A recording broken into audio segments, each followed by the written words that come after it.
بسم اللہ الرحمن الرحیم۔ طب اور جھاڑ پھونک کا بیان۔ حضرت ابو سعید خدری رضی اللہ تعالیٰ عنہ بیان کرتے ہیں، ایک آدمی نبی صلی اللہ علیہ وسلم کی خدمت میں آیا اور اس نے عرض کیا، میرے بھائی کو پیچش لگے ہوئے ہیں۔ رسول اللہ صلی اللہ علیہ وسلم نے فرمایا، اسے شہد پلاؤ۔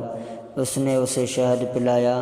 وہ پھر آیا اور عرض کیا، میں نے اسے شہد پلایا مگر اس سے پیچش اور بھی زیادہ ہو گئی ہے۔ آپ نے 3 مرتبہ اسے ایسے ہی فرمایا۔ پھر وہ چوتھی مرتبہ آیا تو آپ صلی اللہ علیہ وسلم نے یہی فرمایا، اسے شہد پلاؤ۔ اس نے عرض کیا، میں اسے پلا چکا ہوں لیکن اس کے مرض سال میں اضافہ ہی ہوا ہے۔ رسول اللہ صلی اللہ علیہ وسلم نے فرمایا، اللہ کا فرمان سچا ہے، جب کہ تیرے بھائی کے پیٹ کی غلطی ہے۔ اس نے پھر پلایا تو وہ صحت یاب ہو گیا۔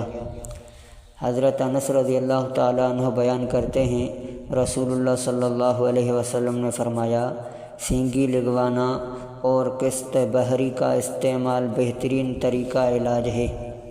حضرت انس رضی اللہ تعالیٰ عنہ بیان کرتے ہیں، رسول اللہ صلی اللہ علیہ وسلم نے فرمایا، ازرا یعنی ایک ورم ہے جو بچہ کے حلق میں کثرت خون کی وجہ سے ہوتا ہے، جس کی وجہ سے اپنے بچوں کے گلے دبا کر انہیں تکلیف نہ پہنچاؤ بلکہ تم قسط استعمال کرو۔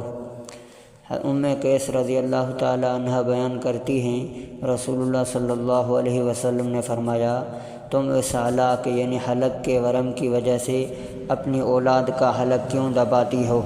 بس تم یہ عود ہندی استعمال کرو، کیونکہ اس میں 7 بیماریوں سے شفا ہے۔